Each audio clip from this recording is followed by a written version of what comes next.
बिस्मिल्लाहिर्रहमानिर्रहीम। अस्सलाम वालेकुम स्टूडेंट्स। आज हम यूनिट नंबर 11 का जो टॉपिक डिस्कस करेंगे वो है हमारे पास disorders of kidney. What are kidney disorders? Previous lectures में हमने स्टडी किया कि किडनी जो है within the body cleaning of blood में इन्वॉल्व होते हैं और ये काम किडनी में जो स्पेशल स्ट्रक्चर्स होते हैं नेफ्रॉन वो परफॉर्म करते हैं जो कि ब्लड से टॉक्सिक मटेरियल होता है उसको रिमूव करते हैं, फिल्टर आउट करते हैं। जब भी किसी भी फैक्टर की वजह से, चाहे वो या किसी भी चेंजेस की वजह से, चाहे वो एक्सटर्नल चेंजेस हो, एक्सटर्नल फैक्टर हो या इंटरनल फैक्टर हो, जिसकी वजह से किडनी का ये नॉर्मल फंक्शन ब्लड को क्लीन करने का डिस्टर्ब हो जाए, तो एज अ रिजल्ट जो भी सिचुएशंस क्रिएट होगी या जो भी डिसऑर्डर होगी उसको हम जिस कैटेगरी में रखते हैं वो हमारे पास है डिसऑर्डर ऑफ किडनी या किडनी डिसऑर्डर्स। इस लेक्चर में हम दो किडनी डिसऑर्डर्स के बारे में स्टडी करेंगे, किडनी स्टोन्स और किडनी फेलियर। किडनी स्टोन्स क्या होते हैं? जब भी different chemicals like calcium oxalate, calcium ammonium phosphate, uric acid वगैरह जो हैं ये जो कि ब्लड से फिल्टर आउट होते हैं किडनी में, ठीक है, किडनी में फिल्टर आउट होते हैं ब्लड से। तो जब ये एक्यूमुलेट हो जाते हैं किडनी में, एक्यूमुलेट होने के बाद क्या होते हैं, आपस में मिलकर लार्जर ऑब्जेक्ट बना देते हैं और ये लार्जर ऑब्जेक्ट जो होता है वो पास नहीं हो सकता with in the urine body से। तो एज ए रिजल्ट इसको हम क्या बोलते हैं, इन लार्जर ऑब्जेक्ट्स को किडनी स्टोन्स बोला जाते हैं। अब रीजंस क्या है इन किडनी स्टोन्स के बनने की, वजूहत क्या होती हैं? तो ये डिपेंड करता है कि पर्सन जो है उसकी डाइट किस तरह की है। अगर एक बंदा है वो डाइट में ऐसी डाइट ले रहा है जिसमें डिफरेंट मिनरल्स की कंसंट्रेशन ज़्यादा है, तो कुछ मिनरल्स या कुछ जो साल्ट्स वगैरह होते हैं उनके पास एबिलिटी होती है कि वो आपस में कंबाइन होकर एक लार्जर मतलब कंपाउंड भी बना सकते हैं और कुछ ऐसे होते हैं जो क्रिस्टलाइज फॉर्म में भी आ सकते हैं। अगर हम एग्जांपल लें कैल्शियम की या ऑक्सलेट की, तो अगर एक पर्सन है ऐसी डाइट यूज कर रहा है जिसमें कैल्शियम या ऑक्सलेट की अमाउंट ज़्यादा है, तो ये आपस में कंबाइन होकर कैल्शियम ऑक्सलेट हमारे पास एक कंपाउंड आ जाएगा, ठीक है। और इसकी बात करें, ऑक्सलेट जो होता है ग्रीन जो वेजिटेबल्स होती हैं और टोमेटो वगैरह में काफ़ी अमाउंट में पाया जाता है। तो एक पर्सन जो है ऐसी डाइट ले रहा है ग्रीन वेजिटेबल्स या टोमेटो जिसमें ऑक्सलेट की अमाउंट ज़्यादा है और साथ ही वो कैल्शियम भी डाइट में ज़्यादा ले रहा है, तो उसमें जो है कैल्शियम ऑक्सलेट टाइप के स्टोन्स बनने के चांस जो है वो ज़्यादा होते हैं। इसके अलावा डिफरेंट जो साल्ट्स वगैरह होते हैं उनके पास ये भी प्रॉपर्टी होती है, वो क्रिस्टलाइज फॉर्म में भी आ जाते हैं। तो जब इन डिफरेंट केमिकल्स या डिफरेंट मिनरल साल्ट्स की कंसंट्रेशन ज़्यादा हो जाती है डिपेंडिंग अपॉन पर्सनस डाइट, तो क्या होता है, एज ए रिजल्ट जो है ये एक्यूमुलेट होते हैं, डिफरेंट कंपाउंड्स बनाते हैं और क्रिस्टलाइज फॉर्म में आ जाते हैं, जिसकी वजह से किडनी स्टोन्स जो है वो बनने का चांस होता है। इसी तरह यूरिक एसिड जो है जो बेसिकली एक नाइट्रोजनस वेस्ट है, और अगर एक बंदा प्रोटीन की डाइट ज़्यादा ले रहा है, मतलब प्रोटीन अपनी डाइट में ज़्यादा ले रहा है, तो इसके यूरिक एसिड टाइप के स्टोन्स बनने का चांस है वो ज़्यादा होता है। तो बेसिकली पर्सन की डाइट पे भी डिपेंड कर रहा है कि किस मिनरल या किस साल्ट की कंसंट्रेशन जो उसकी बॉडी में ज़्यादा आ रही है, उसकी वजह से भी किडनी स्टोन्स होते हैं। इसके अलावा extra amount of vitamin C और विटामिन डी, तो ये विटामिन जो हैं ये कैल्शियम वगैरह की एब्जॉर्प्शन जो है उसको इंक्रीज करते हैं। तो अगर इनकी अमाउंट ज़्यादा हो जाए तो कैल्शियम जो है एब्जॉर्ब ज़्यादा होगा, एज अ रिजल्ट जो है उसकी amount with in the body high होगी और स्टोन्स बनने के चांस ज़्यादा होते हैं। कैल्शियम ऑक्सलेट टाइप के स्टोन सबसे ज़्यादा जो है वो चांस होता है विद इन द बॉडी बनने का। इसके अलावा रिड्यूस वाटर इनटेक, अगर वाटर अगर अमाउंट हमारी बॉडी में प्रॉपर होती है तो कंसनट्रेटेड यूरिन नहीं प्रोड्यूस होता। इट्स मीन कि डाइल्यूटेड यूरिन होता है, पानी की अमाउंट ज़्यादा होती है तो डिफरेंट साल्ट्स और मिनरल्स जो होते हैं उसके अंदर डिजॉल्व हो जाते हैं। लेकिन अगर वाटर की अमाउंट, वाटर इनटेक हमारी बॉडी में कम है, तो डिफरेंट मिनरल्स साल्ट्स वगैरह जो हैं वो क्या होंगे, वो कंसनट्रेटेड फॉर्म में होंगे और फिर मोर चांस होता है कि वो एक्यूमुलेट होकर लार्जर ऑब्जेक्ट यानी किडनी स्टोन्स बना दे। अदरवाइज अगर पानी की अमाउंट ज़्यादा होती है तो चांस होता है कि वो पानी के अंदर डिजॉल्व होकर यूरिन के साथ बॉडी से रिमूव हो सकते हैं। Excessive uric acid in blood, तो जैसे कि हमने पहले ही कहा कि यूरिक एसिड की प्रॉपर्टी होती है क्रिस्टलाइज फॉर्म में आ सकता है। तो अगर कोई मतलब प्रोटीन वाली डाइट ज़्यादा पर्सन ले रहा है तो तब भी चांस है कि यूरिक एसिड टाइप के स्टोन जो है बॉडी में बन सकते हैं। इसके अलावा इन्फेक्शन और अल्कोहल कंजप्शन भी जो है रीज़न है किडनी स्टोन्स के बनने की। Now what are the symptoms of kidney stones? तो स्वेयर पेन होता है किडनी और लोअर एब्डोमिनल पोर्शन में, बेली का जो पोर्शन होता है वहाँ पर स्वेयर पेन होता है। और उसके अलावा nausea, vomiting, burning in urethra, urethra के पोर्शन में बर्निंग सेंसेशन होती है। और समटाइम क्या होता है, यूरिनेशन का प्रोसेस स्टॉप भी हो जाता है, अगर डिपेंड करता है कि जो स्टोन है वो किस लोकेशन में मौजूद है within the urinary system. और उसके अलावा फ्रिक्वेंट यूरिनेशन, बार बार यूरिनेशन का प्रोसेस भी होता है।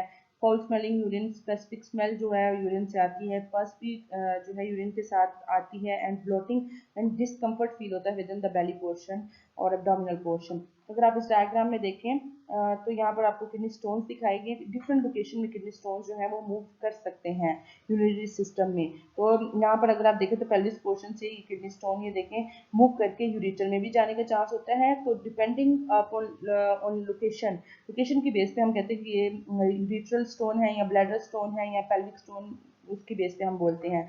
यहाँ पर देखें तो ये यूरिटर में स्टोन्स आ रहे हैं, इनको हम यूरिट्रल स्टोन बोलेंगे। और फिर ये ब्लैडर में भी मूव कर सकते हैं। और अगर ये इस पोर्शन में यूरिथ्रा में आते हैं तो यूरिनेशन का प्रोसेस जो है वो भी स्टॉप हो सकता है। एज ए रिजल्ट जो है स्वेयर पेन जो है क्रिएट होती है विद इन द बॉडी। और अगर आप इस डायग्राम में देखें तो ये डिफरेंट टाइप के stone, calcium oxalate stone, calcium phosphate, uric acid stone दिखाए गए हैं। अगर आप इनकी शेप देखें तो इरेगुलर शेप में है। तो अगर इस तरह के स्टोन्स बनते हैं, लार्जर साइज में बनते हैं, तो चांस होता है कि ये जो वॉल्स होती हैं, किडनी की वॉल्स या यूरिनरी सिस्टम के डिफरेंट पोर्शन की वॉल, यूरिटर की, तो यहाँ पर उनकी वॉल को रप्चर भी कर सकते हैं और इन्फेक्शन भी काज कर सकते हैं ड्यू टू इरेगुलर शेप। तो ये डिफरेंट स्टोन्स आपको दिखाए। Now, what are the different treatments available for removal of kidney stones? तो अगर तो stones smaller size के हैं तो क्या है, plenty of water जो है वो यूटिलाइज करना चाहिए, पानी पीना चाहिए, ताकि पानी के साथ जो है वो स्टोन्स डिजॉल्व हो जाएंगे और यूरिन के साथ ही बॉडी से रिमूव हो जाएंगे। इसके अलावा अगर लार्जेस्ट टाइप के stones with in the body बनी है तो सर्जरी के थ्रू रिमूव किए जाते हैं। और मेडिसिन जो है वो भी यूटिलाइज की जाती है। वो मेडिसिन क्या करती हैं कि जो वॉल्स होती हैं यूरिटर की, उसको थोड़ा सा डायलेट कर देती है, मतलब स्टोन्स को उससे पास होने देती हैं। जैसे कि आप अगर आप इधर में देखें तो ये देखें, मेडिसिन जब हम टैबलेट्स वगैरह यूज़ करते हैं या अपने टैबलेट्स यूज़ करेगा पर्सन, तो क्या होगा कि जो वॉल्स हैं यूरिटर की, जहाँ से वो नॉर्मली स्टोन पास नहीं हो सकता, वो क्या हो जाएंगी, डायलेट होंगी, ठीक है। और एज ए रिजल्ट जो स्टोन इजीली जो है साथ में पास होता जाता है। तो ये भी यूज़ की जा सकती है। इसके अलावा लिथोट्रिप्सी, लिथोट्रिप्सी एक ऐसा मेथड है जिसमें क्या किया जाता है कि बम्बार्डमेंट करवाई जाती है शॉकवेव की, ठीक है।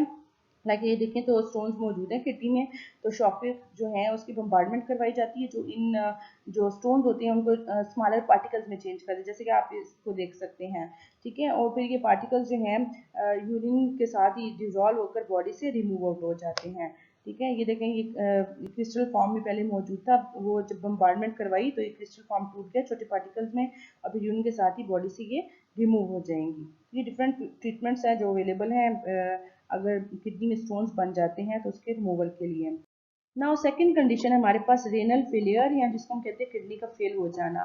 ये कब होता है, डिफरेंट रीजंस की वजह से, जब किडनी के बेसिक स्ट्रक्चरल और फंक्शनल यूनिट्स यानी नेफ्रॉन जो है, जिनको हमने फिल्ट्रेशन यूनिट्स भी बोला था, जो ब्लड से टॉक्सिक मटेरियल रिमूव करते हैं और यूरिन फॉर्मेशन में इन्वॉल्व होते हैं, तो वो प्रोग्रेसिवली डैमेज होना शुरू हो जाए, तो एज ए रिजल्ट जब वो डिस्ट्रॉय हो जाएंगे तो अपना फंक्शन भी परफॉर्म नहीं कर पाएंगे। तो ये कंडीशन हमें किसकी तरफ लेके जाएगी, रेनल फेलियर की तरफ लेके जाएगी, ठीक है। अब इसकी डिफरेंट काजेस क्या है जिसकी वजह से किडनी के ये जो बेसिक यूनिट्स हैं, फिल्ट्रेशन, नेफ्रॉन जो है वो डिस्ट्रॉय हो सकते हैं। तो उसमें हमारे पास डायबिटीज मेलाइटिस यानी sugar, hypertension, infection in kidney, over use of medicine, तो ये डिफरेंट काजेस हैं जिसकी वजह से नेफ्रॉन का स्ट्रक्चर जो है वो डिस्ट्रॉय हो सकता है। और खास तौर पर नेफ्रॉन का स्ट्रक्चर का जो पार्ट है, ग्लोमेरुलस पार्ट है, ठीक है, अगर वो डैमेज हो जाए, जो कि मेन फिल्ट्रेशन का फंक्शन परफॉर्म करता है, ब्लड से मेन जो टॉक्सिक मटेरियल होते हैं उनको फिल्टर आउट करता है, अगर वो डैमेज हो जाए खास तौर पर, तो क्या होता है, वो कंडीशन जो है रेनल फेलियर की तरफ लेके जाती है। अब सिम्टम्स क्या है, weight loss, vomiting, nausea, blood आता है यूरिन में, स्वेलिंग इन लेग्स, फीट और फेस पर हो जाती है। तो ये डिफरेंट सिम्टम्स हैं रेनल फेलियर की कंडीशन में जो होती हैं। लेकिन रेनल फेलियर में एक बात कि अगर तो रेनल फेलियर यानी दोनों किडनी फेल हो जाते हैं, तो क्या है, दो ट्रीटमेंट हमारे पास अवेलेबल है, एक डायलिसिस और एक किडनी ट्रांसप्लांटेशन।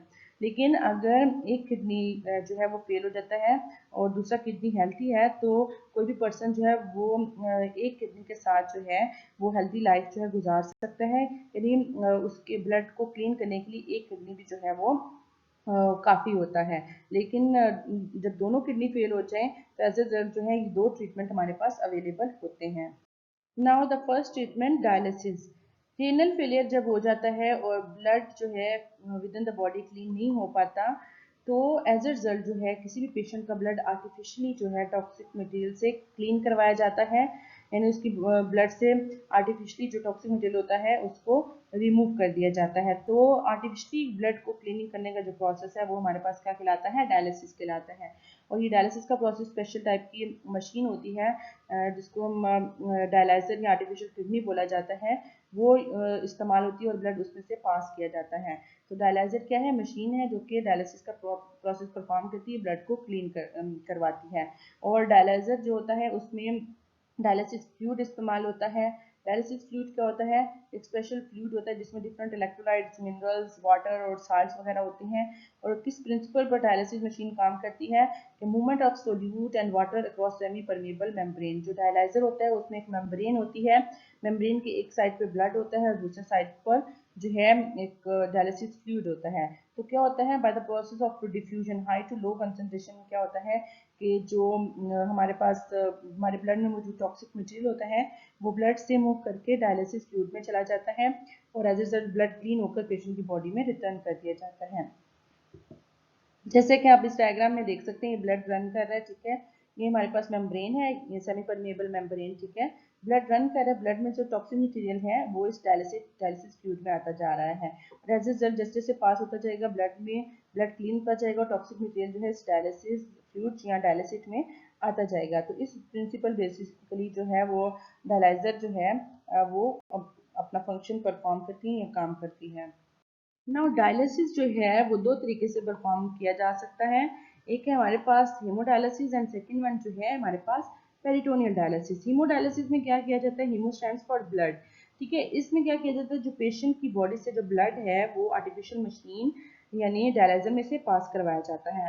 और ये जो डायलाइजर है जैसे कि आप यहाँ पर देख सकते हैं, यहाँ पर स्पेशलाइज्ड ट्यूब लाइक स्ट्रक्चर होते हैं जिनकी वॉल्स क्या होती हैं, परमिएबल होती हैं, सेमी परमिएबल। सेमी परमिएबल का मतलब है कि कुछ चीज़ों को पास आउट होने देती हैं और कुछ को नहीं होने देती। और अगर आप देखें तो इन ट्यूब्स के इर्द गिर्द जो है आपको स्काई कलर में फ्लूइड मटेरियल नजर आ रहा है, ठीक है, जो कि जिसने सराउंड किया हुआ है इन ट्यूब लाइक स्ट्रक्चर्स को। तो ये स्काई कलर का जो मटेरियल ये बेसिकली क्या होता है, हमारे पास डायलिसिस फ्लूइड होता है। देखिए आप यहाँ से डायलिसिस फ्लूइड इस मशीन में जा रहा है, ठीक है, स्ट्रक्चर में जा रहा है। तो इसमें हमने कहा था क्या होते हैं, इलेक्ट्रोलाइट्स, डिफरेंट मिनरल्स और साल्ट्स वगैरह होते हैं और वाटर होता है, ठीक है। अब बेसिकली होता क्या है, यहाँ पर जब ब्लड आता है तो यहाँ पर ये फिनोमेना होता है, डिफ्यूजन का प्रोसेस होता है कंसंट्रेशन ग्रेडियंट के अकॉर्डिंग ब्लड में, क्योंकि वेस्ट प्रोडक्ट ज़्यादा होते हैं, येलो कलर में रिप्रेजेंट किया गया है। तो क्या होता है, जैसे जैसे ब्लड रन करता है इन ट्यूब्स में और उसके इर्द गिर्द डायलिसिस फ्लूइड मौजूद होता है, तो ब्लड में से जितना टॉक्सिक मटेरियल होता है वो इधर जाता है, डायलिसिस फ्लूइड में मूव करता जाता है। जैसे कि आप इधर देख सकते हैं, येलो करके आप किधर मूव करें, डायलिसिस फ्लूइड में, ठीक है, through across this semi permeable membrane. तो जैसे जैसे ब्लड रन करता जाता है इन ट्यूब्स में, वैसे वैसे क्या होता है कि ब्लड से जितना भी टॉक्सिक मटेरियल होता है वो कहाँ पर चला जाता है, इस डायलिसिस फ्लूइड में चला जाता है।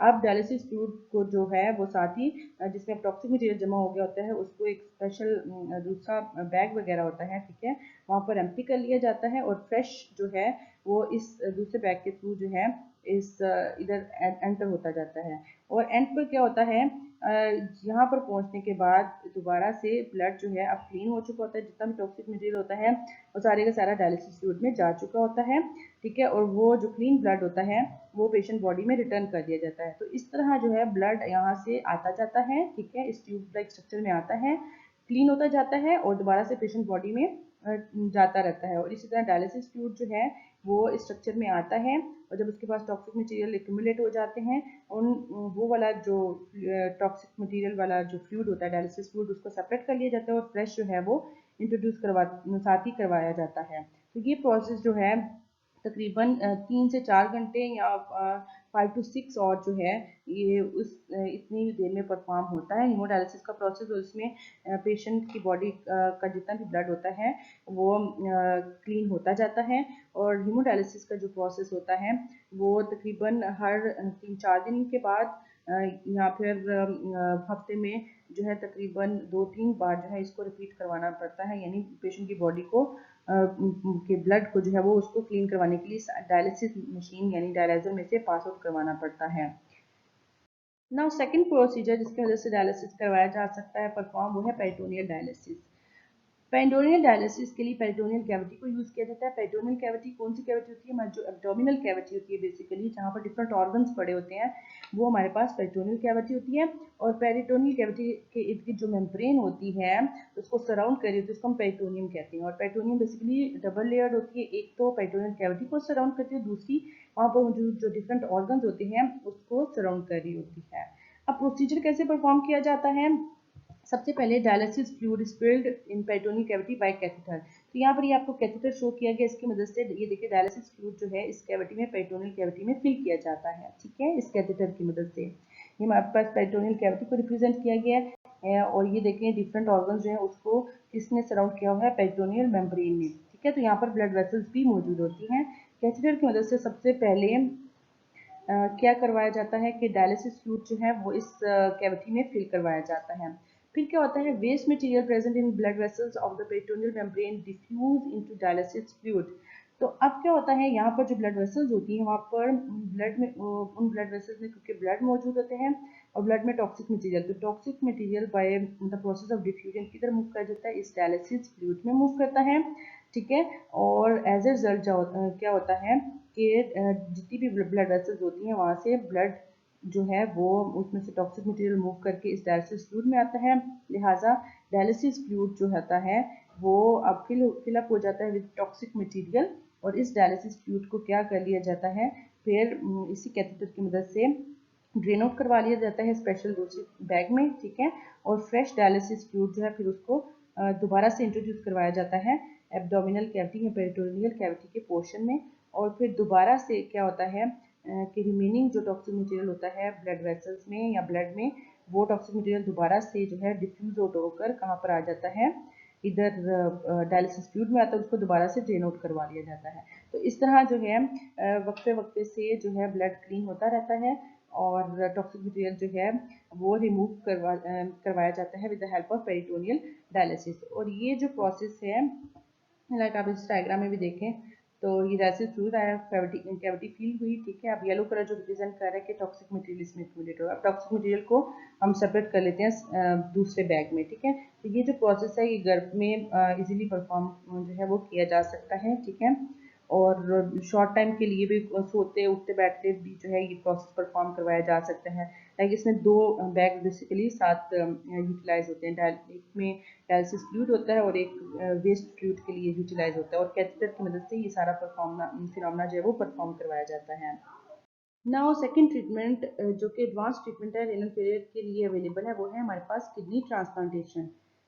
किडनी ट्रांसप्लांटेशन में क्या किया जाता है कि किसी हेल्दी पर्सन से, जिसको हम डोनर कहते हैं, उसका एक हेल्दी किडनी लिया जाता है और उसको पेशेंट बॉडी में ट्रांसप्लांट किया जाता है। जैसे कि आप देख सकते हैं, ठीक है, ये ट्रांसप्लांटेड किडनी है, हेल्दी किडनी है, जो डोनर से लिया गया और इसको कहाँ पर जो है within the patient body transplant करवाया जाता है, ठीक है। अगर आप देखें तो डाइजीज किडनी यहाँ पर मौजूद है, उसी जगह पर मौजूद होते हैं। तो किडनी ट्रांसप्लांटेशन में क्या होता है कि समटाइम डाइजीज किडनी जो है उसको रिमूव नहीं किया जाता अगर तो वो कोई चांस ना हो कि वो इन्फेक्शन काज करें। अगर कोई चांस हो कि वो उनकी वजह से डिफरेंट स्ट्रक्चर्स जो हैं वो डिस्टर्ब हो सकते हैं या वो इन्फेक्शन काज कर सकते हैं with in the patient body, तो फिर इसको रिमूव कर दिया जाता है। अदरवाइज जो है इसको रिमूव नहीं किया जाता, ठीक है। और यहाँ पर देखिए तो यहाँ पर ये ट्रांसप्लांट करवाया जाता है और इसका कनेक्शन प्रॉपर जो है डिफरेंट आर्टरीज और वेन से जो है वो करवाया जाता है। और इसके अलावा जो है यहाँ पर जो यूरिटर होती है, ये जो यूरिटर है इसका कनेक्शन ब्लैडर के साथ करवाया जाता है, ठीक है। इनकी आपस में ग्राफ्टिंग करवाई जाती है। तो इस तरीके से ये एक हेल्दी किडनी की तरह जो है अपना फंक्शन परफॉर्म करता है। और ब्लड जो होता है इस किडनी से पास होता है, फिल्टर आउट होता है उससे टॉक्सिक मटेरियल, और यूरिन की फॉर्म में वो ब्लैडर में जाता है और बॉडी से रिमूव हो जाता है। अब कैसे वो किडनी ट्रांसप्लांटेशन का प्रोसेस परफॉर्म होता है आप यहाँ पर देख सकते हैं। ये देखिए पेशेंट की बॉडी में जो बेसिकली यहाँ पर ये हेल्दी किडनी है, ठीक है। अब इसकी ग्राफ्टिंग करवाई जाएगी, यानी डिफरेंट रेनल आर्टरी या रेनल वेन जो है उसका कनेक्शन करवाया जाएगा ताकि ब्लड जो है इस किडनी में से पास आउट हो सके, ठीक है। और उसके बाद इसके जो यूरिटर का पोर्शन है ये हेल्दी किडनी का, उसका कनेक्शन ब्लैडर के साथ करवाया जाएगा, ठीक है, ताकि जब यूरिन फॉर्मेशन हो तो ये इस यूरिटर के थ्रू वो ब्लैडर में यूरिन पास आउट हो सके, ठीक है। तो इस तरीके से फिर दोबारा से ये जो किडनी है वो हेल्दी किडनी की तरह काम करता रहता है और पेशेंट का ब्लड जो है वो क्लीन होता रहता है। सो स्टूडेंट्स, ये तो था आज का लेक्चर। उम्मीद है आपको समझ आ गया होगा। इंशाल्लाह नेक्स्ट वीडियो में नेक्स्ट टॉपिक को कवर करेंगे। Thank you.